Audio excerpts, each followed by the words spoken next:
우리 하나님께서 주시는 말씀 함께 같이 보겠습니다. 마가복음 10장 32절로 34절의 말씀입니다. 하나님의 말씀을 저 한 절씩 교독하시고 마지막 절 함께 읽겠습니다. 제가 32절 먼저 읽겠습니다. 예루살렘으로 올라가는 길에 예수께서 그들 앞에 서서 가시는데 그들이 놀라고 따르는 자들은 두려워하더라. 이에 다시 12 제자를 데리시고 자기가 당할 일을 말씀하여 이르시되 예루살렘에 올라가노니 인자가 대제사장들과 서기관들에게 넘겨짐에 그들이 죽이기로 결의하고 이방인들에게 넘겨 함께 읽겠습니다.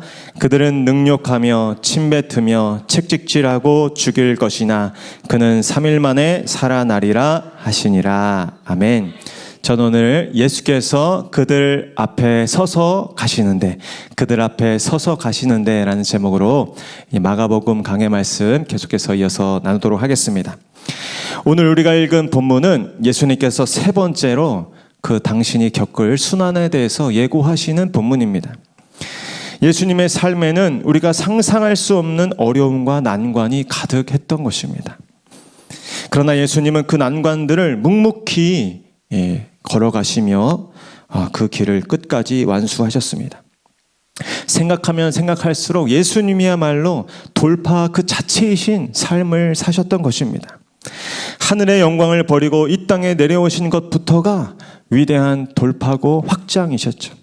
오늘 예수님께서 이 마지막 사명을 완수하시기 직전에 제자들에게 연거푸 세 번째 재차 고지하신 이 예수님의 순환에 대한 그 본문 가운데 예수님의 돌파의 비결이 무엇이었는지, 그리고 우리는 또한 어떻게 그 예수님의 본을 따라 그 돌파의 삶을 살 수 있을지를 계속 연이어 상고하면서 은혜와 도전을 받는 시간 되기를 원합니다. 먼저 우리가 보게 되는 것은 예수님은 두려워하는 제자들을 이끌고 예루살렘으로 향해 앞장서서 나아가셨다라는 것입니다. 우리 32절 말씀 한번 같이 읽겠습니다. 시작. 예루살렘으로 올라가는 길에 예수께서 그들 앞에 서서 가시는데 그들이 놀라고 따르는 자들은 두려워하더라. 이에 다시 12 제자를 데리시고 자기가 당할 일을 말씀하여 이르시되. 아멘. 예수님이 제자들과 지금 예루살렘으로 가시는 도상에 일어난 일이라는 것을 알 수 있죠. 예수님은 지금 왜 예루살렘으로 올라가고 계십니까? 그곳은 예수님의 부르심과 사명이 있는 곳이기 때문입니다. 사실 예수님은 갈릴리에서 자라셨고 또 그곳에서 기반을 잡으셨습니다. 지금 예수님을 따르는 무리와 군중들은 갈릴리에 있었죠. 예수님은 얼마나 뛰어난 명강사셨습니까? 그의 언변과 가르침과 그 설교는 수많은 사람들의 심금을 울리고 감동을 선사했습니다. 아마 갈릴리의 땅값도 그렇게 비싸지 않을 테니까 번듯한 학당을 하나 짓고 평생 교수로 지내신다면 평생 남부럽지 않게 사실 수 있으셨을 것입니다. 그뿐입니까? 우리 예수님은 못 고치는 질병이 없었습니다. 병든 사람은 손만 대기만 하면 벌떡벌떡 일어서고 눈을 뜨고 많은 손이 펴졌습니다. 예수님이 아마 목 좋은 곳에 그 종합병원 하나 대출 잘 받으셔가지고 종합병원 하나 잘 차리셨다면 아마 초대박이 났을 것이에요. 평생 돈 걱정 없이 사실 수 있었을 것입니다. 그런데 오늘 예수님은 굳이 예루살렘으로 올라가시려는 것입니다. 왜 그렇습니까? 쉽게 말하면 죽으러 가시는 거예요. 붙잡히러 가시는 거예요. 십자가에 못 박히려고 가시는 것입니다. 그런데 더 놀라운 것은 오늘 그 길을 가시는 예수님의 태도입니다. 그래 보니까 예수님께서 그들 앞에 서서 가시는데, 세번역으로 보면 예수님께서 앞장서서 그 길을 가셨다라고 기록되어 있습니다. 예수님은 예루살렘으로 올라가는 길에 주저함이 없습니다. 우리들처럼 두리번거리거나 우왕좌왕하지 않으셨습니다. 어떻게 하셔든지 핑계만 있으면 도망치거나 회피할 기회를 엿보시지도 않았습니다. 여러분, 예수님은 지금 누구 때문에 예루살렘으로 가는 것입니까? 예수님 자신 때문이 아닙니다. 바로 저와 여러분들을 위해서 앞장서서 예루살렘으로 향하고 계시는 것입니다. 예수님은 이렇게 우리보다 앞장서서 일하시고 행하시는 분이십니다. 우리가 아직 죄인 되었을 때, 우리가 아직 깨닫지 못할 때, 연약할 때, 원수 되었을 때 예수님께서는 먼저 우리를 찾아오셨습니다. 우리가 예수님을 기대하지도 않았을 때, 찾지도 않았음에도 불구하고 예수님은 앞장서서 자발적으로 우리를 찾아오시고 우리를 위하여 십자가를 지신 것입니다. 예수님께서는 오늘도 우리보다 앞서 행하시는, 앞장서시는 분이심을 믿으시기를 바랍니다. 우리가 어떻게 이 세상을 살아야 할지, 어떻게 이 인생길을 걸어가야 할지 본을 보여주시고 그 길을 가르쳐 주시는 분이 예수님이시라는 것입니다. 예수님의 발자취를 따라 한 걸음 한 걸음 주님과 함께 나아가실 수 있는 저와 여러분 될 수 있기를 축복합니다. 여기 보니까 그들이 놀라고 따르는 자들은 두려워하더라. 여기 보니까 그들은 예수님을 따르던 제자들과 그 무리들이었죠. 예수님은 지금 거침없이 예루살렘을 향하여 그 부르심과 사명을 향하여 돌격 앞으로를 외치면서 전진하고 계시는데 예수님 주위에 있던 그 제자들과 무리들은 지금 두려워하고 있습니다. 왜 그렇습니까? 예수님의 그 생각의 수준과 이 제자들의 생각의 수준의 차이가 너무 나는 것입니다. 예수님의 인생의 초점과 제자들의 인생의 초점이 달랐던 것입니다. 이것은 오늘 이 제자들만의 문제가 아니죠. 우리도 예수님을 믿고 예수님과 동행하겠노라고, 예수님의 제자가 되겠노라고 그렇게 따라 나선 자들입니다. 그러나 어떻습니까? 그들은 놀라고 따르는 자들은 두려워하더라. 예수님이 앞에 계신데도, 또 예수님이 옆에 계신데도 우리는 자주 놀라고 자주 두려워하는 존재입니다. 믿음의 길이 우리가 기대하던 것과 다르게 보이고 예수님이 우리가 기대했던 것과 다르게 보이실 때 우리는 놀라고 두려워합니다. 우리는 신앙생활을 하면서도 믿음으로 살기보다는 여전히 내 경험으로 살고 내 기대와 내 예상으로 살아가는 것입니다. 내 예상과 내 기대와 내 바람에 어긋나는 예수님의 말씀, 예수님의 인도하심, 예수님의 요구에 우리는 늘 놀라고 두려워하고 주저하고 있는 것입니다. 저는 이 대조적인 모습을 보면서 질문이 생겼습니다. 예수님의 이 태도와 이 제자들의 태도가 어떻게 이렇게 다를 수 있을까? 예수님은 당당하고 담대하고 지금 담담한데 그에 비해서 제자들은 놀라움과 두려움과 무서움에 사로잡혀 있습니다. 예수님은 돌진하고 돌파하고 계신데 제자들은 주저하고 망설이고 있습니다.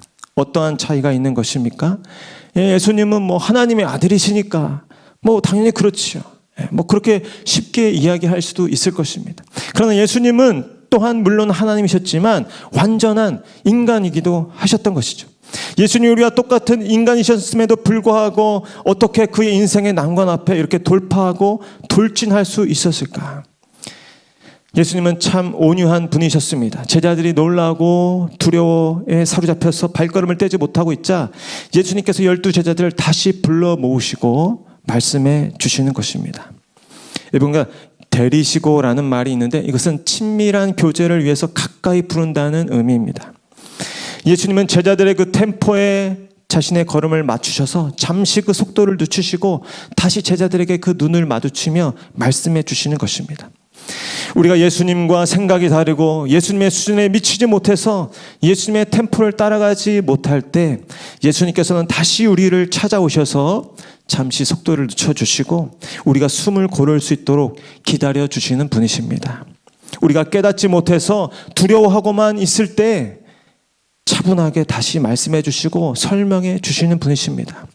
오늘 이렇게 각자를 향한 부르심의 길, 사명의 길에서 제자들처럼 두려워하는 분들 계시죠? 놀라워만 하는 분들 계시죠? 오늘 예수님께서 다시 가까이 우리를 부르셔서 우리에게 말씀해 주시고 우리의 생각과 마음을 일으켜 주셔서 그 사명의 길을 완수하게 하시기를 원합니다. 두 번째로 우리가 살펴볼 수 있는 것은 예수님은 제자들의 그 편협한 성공주의 신앙에 대해서 교정하시면서 통전적인 신앙으로 이 제자들을 초대하고 있다는 것입니다. 우리 33절 말씀 한번 같이 읽겠습니다. 시작. 보라, 우리가 예루살렘에 올라가노니 인자가 대제사장들과 서기관들에게 넘겨짐에 그들이 죽이기로 결의하고 이방인들에게 넘겨주겠고. 이제 예수님께서 제자들에게 불러서 다시 이 제자들을 격려하시는데 그 이어지는 예수님의 말씀이 그 제자들의 놀라움과 두려움을 다루는 방법이 좀 의아합니다. 제자들이 두려워하고 있으니까 일반적으로는 두려워하지 말아라, 별일 아니다, 아무 일도 없을 것이다, 다 괜찮을 것이다 라고 말해주면 좋을 것 같은데, 예수님은 자신이 당할 일을 제자들에게 매우 적나라하게 있는 그대로 가감없이 말씀하시는 것입니다. 예수님이 두려워하는 12 제자들을 대하는 방식이 우리의 기대와 다소 차이가 있는 것입니다. 예수님은 12 제자들의 리더셨죠. 다들 예수님 한 분만 바라보고 지금 집도 버리고 직장도 버리고 가족도 버리고 따라 나선 것입니다. 그런데 예수님께서 제자들에게 자신이 이제 곧 대제사장들과 서기관들에게 넘겨지고 그들에 의해서 사형 선고를 받을 것이고 이방인들에 의해서 넘겨질 것이다 라는 것입니다. 예수님은 자신의 그 핵심 제자들에게 자신이 앞으로 걸어갈 길에 대해서 어떠한 포장이나 어떠한 미화나 또 어떠한 각색도 하지 않고 있는 그대로 말씀하시는 것입니다. 저는 바로 이 태도가 어쩌면 예수님께서 제자들과 달리 두려움에 휩싸이지 않는 그 돌파력의 비결이라고 깨달아졌습니다. 예수님은 자신에게 주어진 사명을 이루는 과정 가운데 고난이 있다는 사실을 명확하게 인지하고 또 인정하고 계셨다라는 것입니다. 예수님은 하나님의 부르심에 순종하는 삶은 고난을 감수하는 삶이라는 사실을 어떠한 포장이나 어떠한 각색이나 어떠한 미화도 하지 않고 인정하고 수용하셨던 것입니다. 그에 반해서 제자들은 이 부분을 인정하지 못하는 것입니다. 이해를 못하는 것입니다. 예수님은 그러면 안 된다고 생각했습니다. 예수님을 따르는 자신들도 그러한 대우와 취급을 받으면 안 된다고 생각했던 것입니다. 예수님을 따르겠다는 것은 예수님과 함께 어디든지 가겠다는 말입니다. 예수님이 사셨던 삶의 그 기준과 표준과 목표를 나의 것으로 삼겠다는 결단입니다.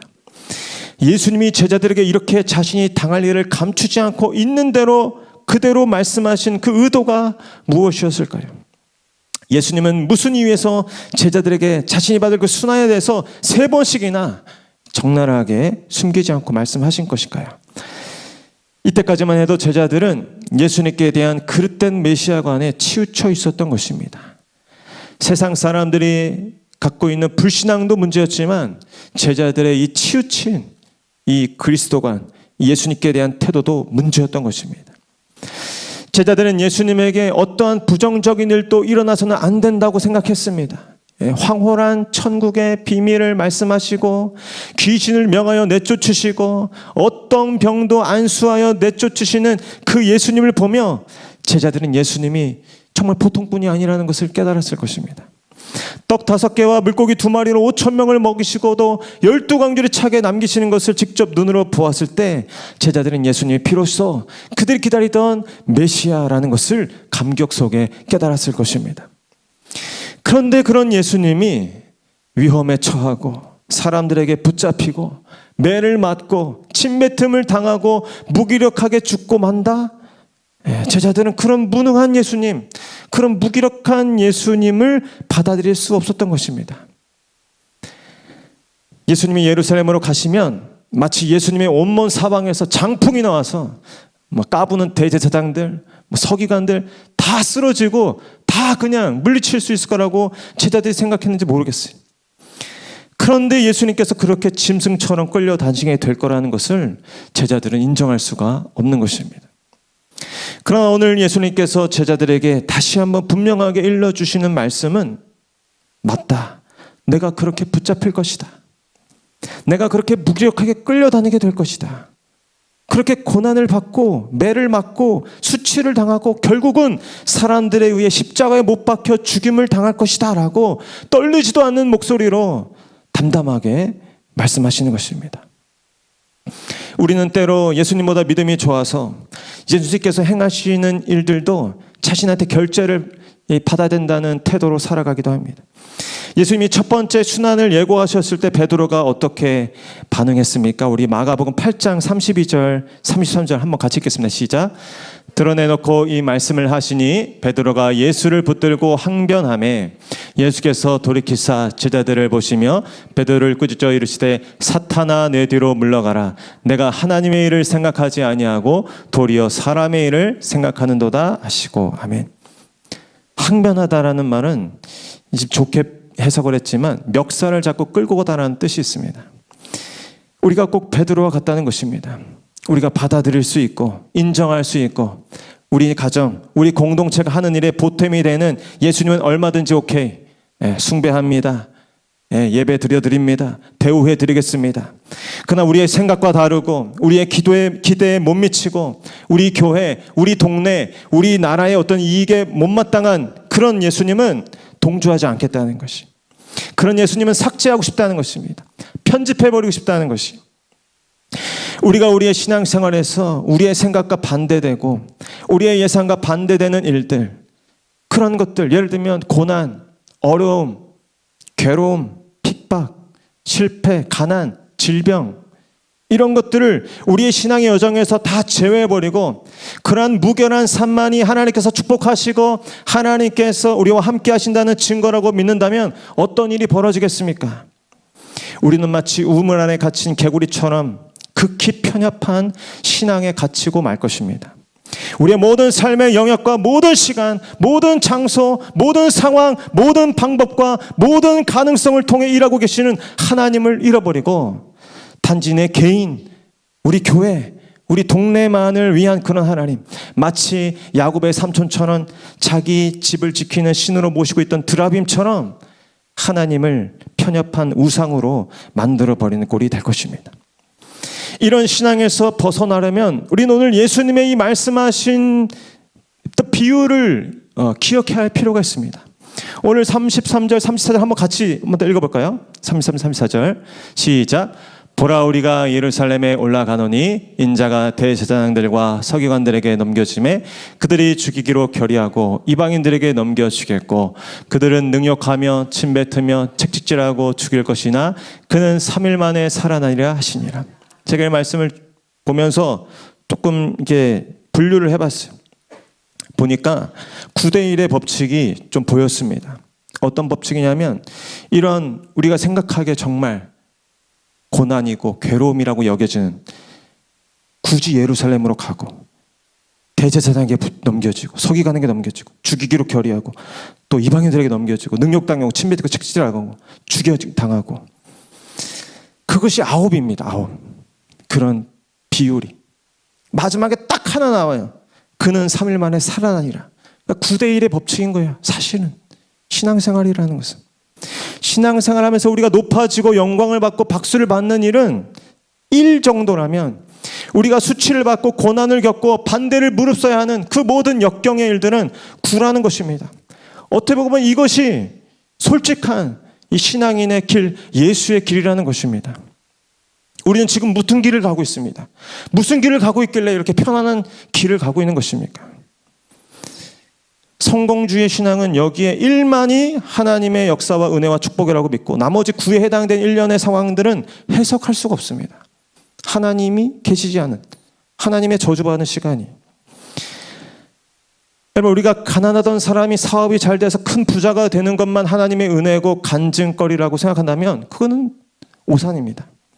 가난한 가운데서도 하나님을 향한 부유한 마음을 가지고 날마다 감사하는 삶을 사는 것이 더 놀라운 하나님의 은혜고 또 놀라운 기적의 간증인 것입니다.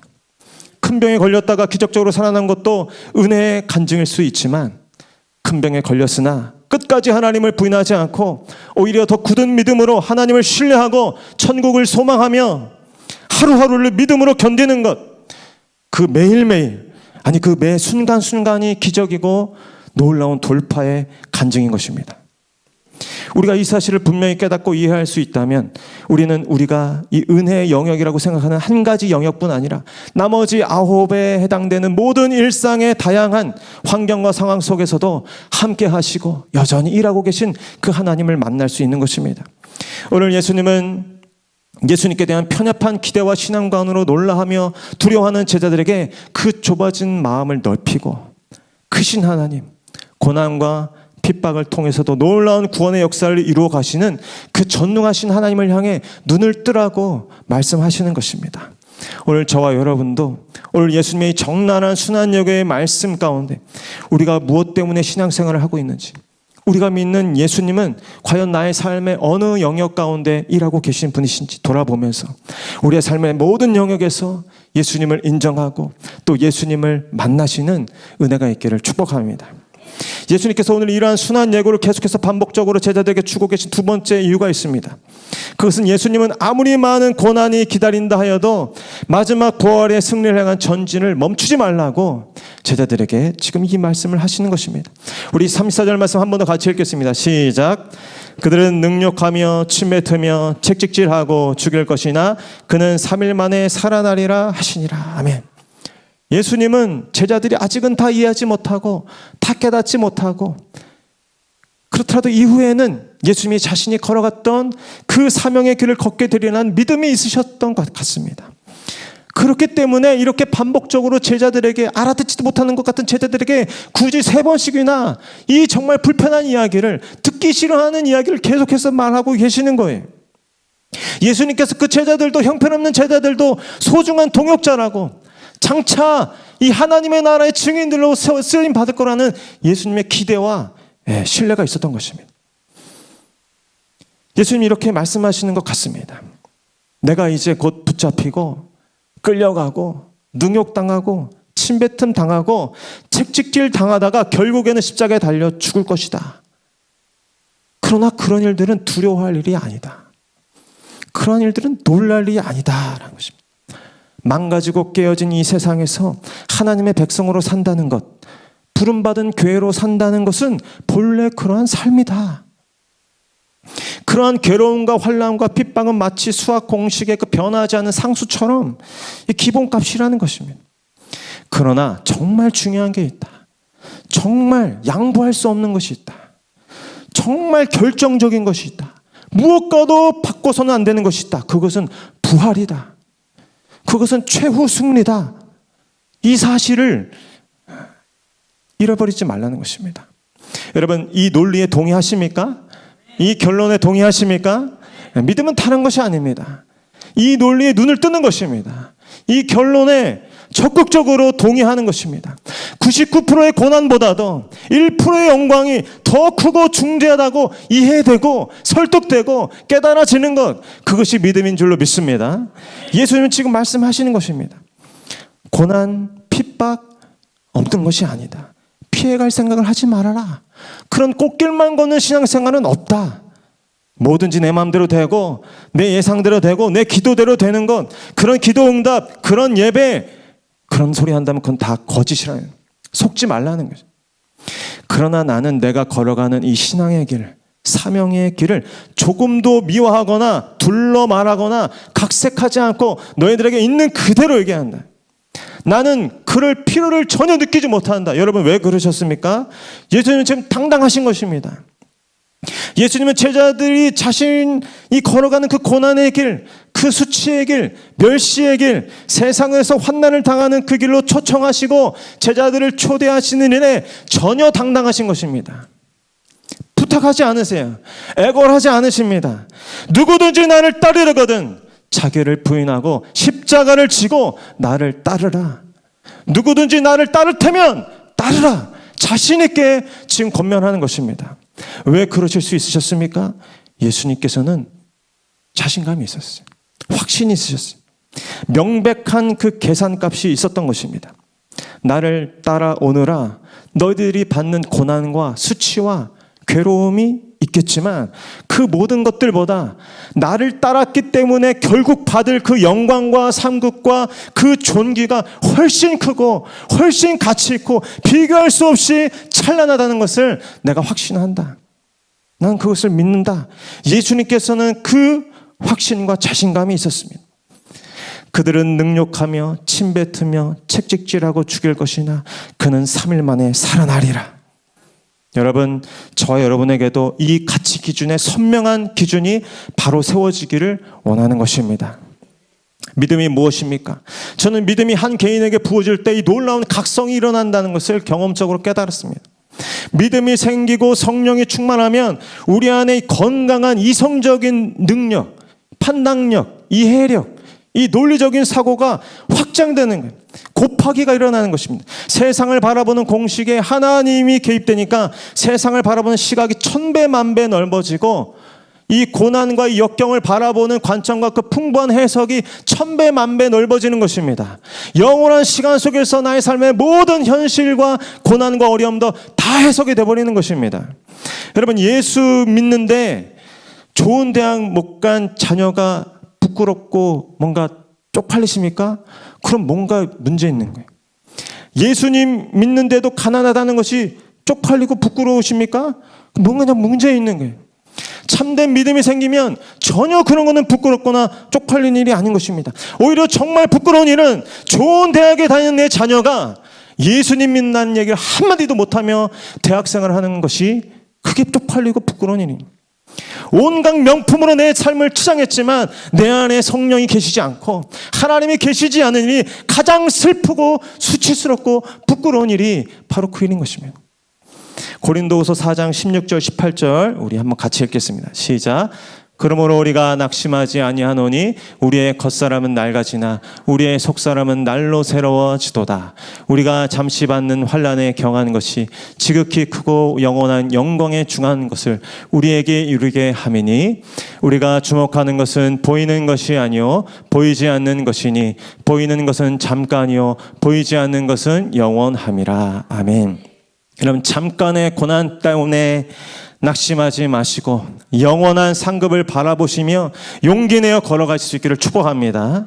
예수님은 그 순환의 길, 그 십자가의 길을 걸어가시는 모습을 제자들에게 다 보이시면서 그 결말을 제자들에게 나타내셨습니다. 그 결말을 목격한 제자들은 이후에 각자의 부르심을 따라 동일한 그 십자가의 길을 걸었고 그 순환의 길을 동참하였습니다. 그리고 마침내 약속하신 그 부활의 영광 가운데 최후 승리 가운데 도달하신 것입니다. 오늘 저와 여러분에게도 이 거룩한 분별력과 영적인 판단력이 회복되고 확장되고 충만케 되는 은혜가 있기를 축복합니다. 말씀을 맺겠습니다. 예수님은 두려움과 걱정이 많은 우리의 삶에 늘 앞장서서 나아가 주시는 분이십니다. 어디로 가야 할지 막막할 때, 때로는 너무 두려움이 커서 발걸음을 떼지 못할 때 가만히 고개를 들고 믿음의 눈을 들어 바라보면 그 앞에 예수님이 계실 것입니다. 예수님이 걸어가신 길이 보일 것입니다. 그 예수님께서는 이렇게 말씀하시는 것이죠. 신앙의 길은 많은 고난과 괴로움과 어려움이 놓인 길이다. 세상의 반대와 조롱을 받는 길이다. 그 고난을 건너뛸 수 있는 길도 없다.